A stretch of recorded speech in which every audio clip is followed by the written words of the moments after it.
Les 14 entraînements à la pleine conscience. Les 14 entraînements à la pleine conscience sont une version moderne des vœux de Bodhisattva que l'on retrouve dans la tradition bouddhiste Mahayana. Ils ont été créés par Thich Nhat Hanh à Saigon en 1966. Moines, moniales et pratiquants laïcs qui ont, lors d'une cérémonie formelle, fait le vœu d'étudier et de pratiquer les 14 entraînements sont appelés membres de l'ordre de l'inter-être. Cet ordre, de la tradition de Thich Nhat Hanh, appartient à la lignée Linji ou Rinzai de la tradition bouddhiste zen. Les 6 premiers membres de l'ordre étaient des collègues et étudiants de Thich Nhat Hanh qui travaillaient avec lui pour soulager les souffrances de la guerre du Vietnam. En rejoignant cet ordre, ces personnes s'engageaient à pratiquer diligemment la pleine conscience, à développer un mode de vie éthique et à agir avec compassion au sein de la société. Aujourd'hui, les 14 entraînements à la pleine conscience nous donnent une image de la façon dont nous pouvons vivre en harmonie, en communauté. Ces entraînements sont donc suivis et appliqués dans les 9 monastères et centres de pratique de la tradition du village des pruniers. Et il y a aujourd'hui plus de 2000 hommes et femmes laïcs qui suivent ces entraînements en étant actifs dans leur communauté locale. Cette version est la version révisée qui a été présentée par Thich Nhat Hanh lors des grandes cérémonies de février 2012 au village des pruniers. Les 14 entraînements à la pleine conscience. Les 14 entraînements à la pleine conscience représentent l'essence de la communauté de l'inter-être. Ils sont la torche qui éclaire notre chemin, le bateau qui nous porte, le maître qui nous guide. Ils nous permettent de toucher la nature de l'inter-être dans tout ce qui est et de voir que notre bonheur est très étroitement lié à celui des autres. L'inter-être n'est pas une théorie, c'est une réalité que chacun d'entre nous peut expérimenter directement à tout moment. Les 14 entraînements à la pleine conscience nous aident à cultiver la concentration et la vision profonde qui nous libère de la peur et de l'illusion d'un soi séparé. Premier entraînement, ouverture d'esprit. Conscients de la souffrance provoquée par le fanatisme et l'intolérance, nous sommes déterminés à ne pas faire preuve d'idolâtrie et à ne pas nous attacher à une doctrine, une théorie ou une idéologie, même bouddhiste. Nous nous engageons à voir les enseignements bouddhistes comme des moyens pour nous guider et nous aider à pratiquer le regard profond et développer ainsi notre compréhension et notre compassion. Ce ne sont pas des doctrines pour lesquelles nous nous battrons, nous tuerons ou nous mourrons. Nous comprenons que le fanatisme, quelle que soit sa forme, est la conséquence d'une vision dualiste et discriminante.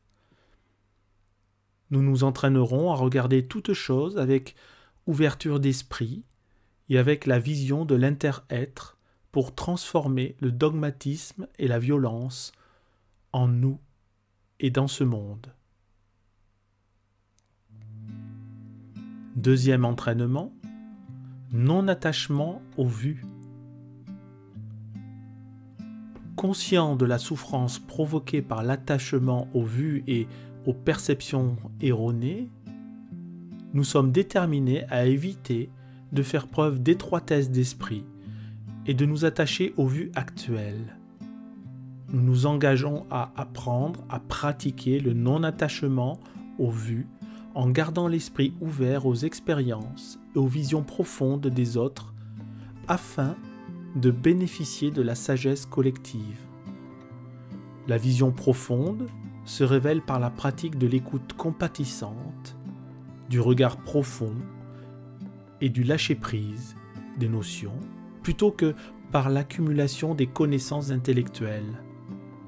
Nous sommes conscients que notre savoir actuel n'est pas une vérité absolue et immuable. La vérité est à trouver dans la vie. Nous observerons à chaque instant la vie en nous, autour de nous, pour apprendre tout au long de notre vie. Troisième entraînement, liberté de penser. Conscient de la souffrance provoquée quand nous imposons nos vues à autrui, nous sommes déterminés à ne forcer personne, pas même nos enfants, à adopter nos vues, que ce soit en ayant recours à l'autorité, à la menace, à l'argent, à la propagande ou à l'endoctrinement. Nous nous engageons à respecter le droit d'autrui d'être différent, d'exercer sa liberté de conscience et de prendre ses propres décisions. Néanmoins, nous apprendrons à aider les autres à se libérer aussi de l'attachement aux vues, par la parole aimante et un dialogue compatissant. Quatrième entraînement, conscience de la souffrance. Conscient que le regard profond sur la nature de notre souffrance peut nous aider à développer notre compréhension et notre compassion, nous sommes déterminés à revenir en nous-mêmes pour la reconnaître, l'accepter, l'embrasser et l'écouter avec l'énergie de la pleine conscience. Au lieu de la fuir et de la masquer par le recours à la consommation, nous ferons de notre mieux pour pratiquer la respiration consciente et la marche méditative afin de regarder profondément ses racines. Nous sommes conscients que c'est seulement en les appréhendant que nous trouverons le chemin de la cessation de la souffrance. Une fois notre propre souffrance pénétrée, nous serons capables de comprendre celle des autres. Nous nous engageons à trouver tous les moyens, contacts personnels, téléphoniques, électroniques, audiovisuels ou autres, pour être avec ceux qui souffrent, afin de pouvoir les aider à transformer leur souffrance en compassion, en paix et en joie. Cinquième entraînement, vie saine et compatissante.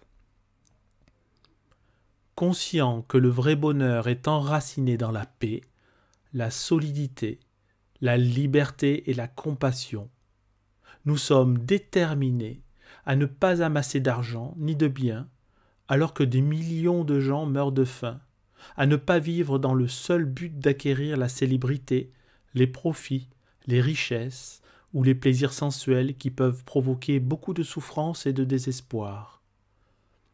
Nous regarderons profondément comment nous nourrissons notre corps et notre esprit par la nourriture comestible, les impressions sensorielles, la volition et la conscience.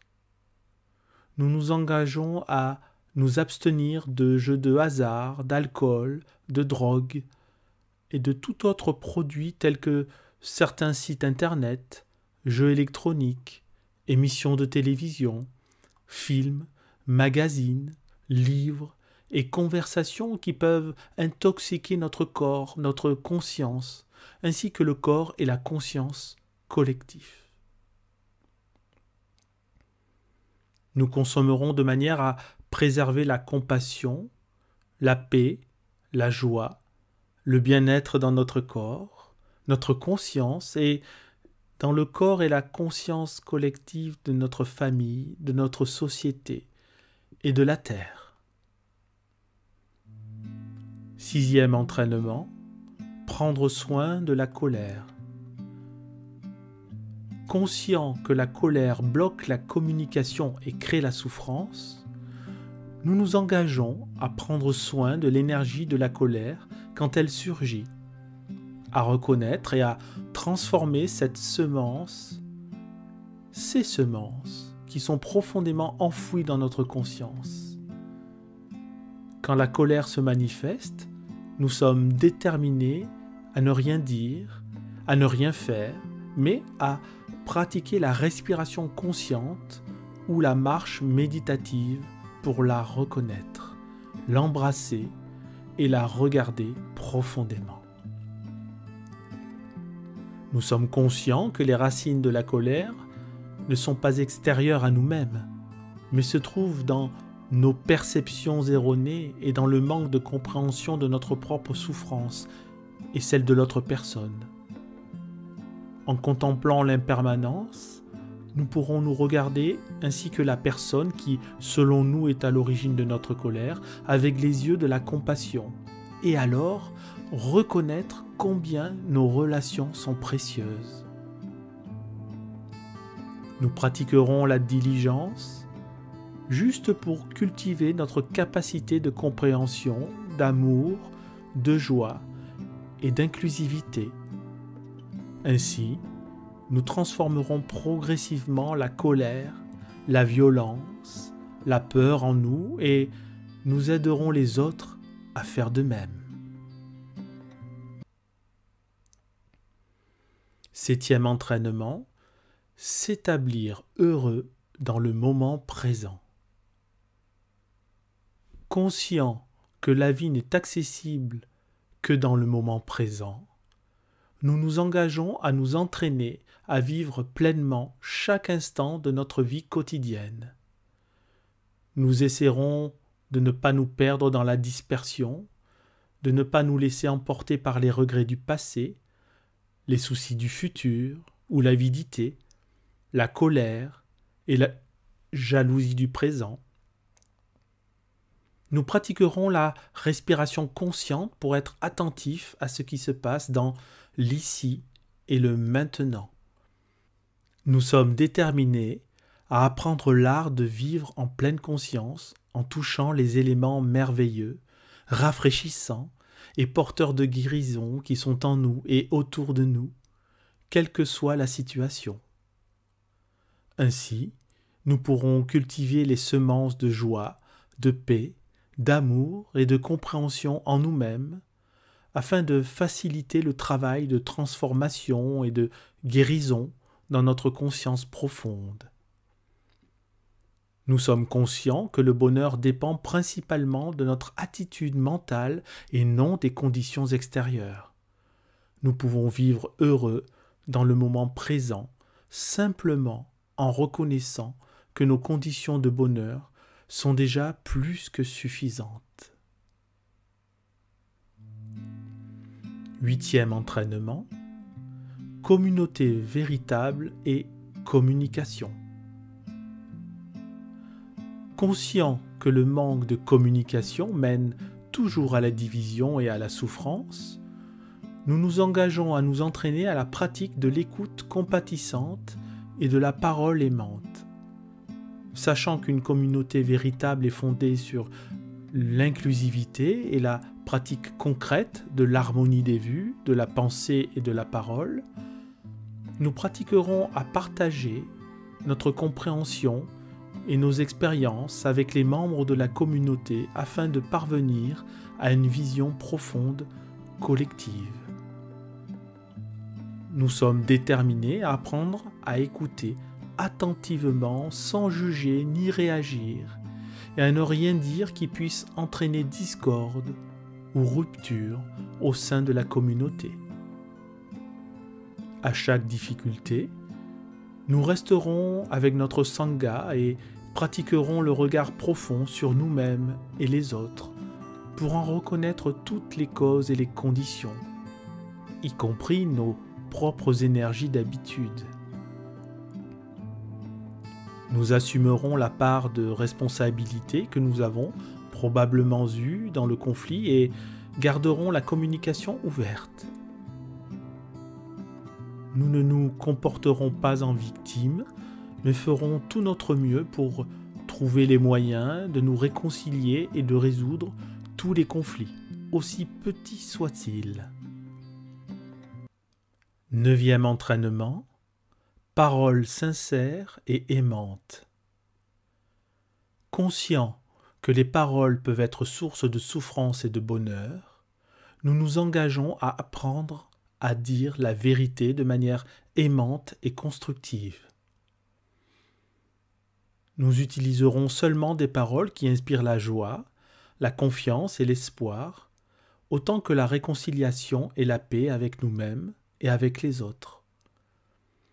Nous parlerons et écouterons de façon à nous aider nous-mêmes et à aider les autres, à transformer la souffrance et à trouver les moyens de surmonter les difficultés. Nous sommes déterminés à ne pas dire de mensonges dans notre intérêt personnel ou pour impressionner les gens, à ne rien dire qui puisse susciter division ou haine. Nous protégerons la joie et l'harmonie de notre sangha, en évitant de parler des fautes d'une autre personne en son absence et en interrogeant sans cesse la justesse de nos perceptions. Nous ne parlerons que dans l'intention de comprendre et d'aider à transformer les situations. Nous ne répandrons aucune rumeur et nous nous abstiendrons de critiquer ou de condamner ce dont nous ne sommes pas certains. Nous ferons tout notre possible pour parler ouvertement des situations injustes, même si cela peut nous créer des difficultés ou menacer notre sécurité. 10e entraînement, protéger et nourrir la sangha. Conscient que l'essence et le but d'une sangha sont la pratique de la compréhension et de la compassion, nous sommes déterminés à ne pas utiliser la communauté bouddhiste pour notre pouvoir ou notre profit personnel et à ne pas transformer notre communauté en un instrument politique. Cependant, en tant que membres d'une communauté spirituelle, nous devrions prendre une position claire par rapport à l'oppression et à l'injustice. Nous ferons tout notre possible pour changer ces situations sans prendre parti dans les conflits. Nous nous engageons à regarder avec les yeux de l'inter-être pour nous voir et voir les autres comme les cellules d'un corps de sangha. Étant une vraie cellule du corps de sangha qui génère la pleine conscience, la concentration et la vision profonde pour nous nourrir et nourrir toute la communauté, chacun de nous est en même temps une cellule du corps de Bouddha.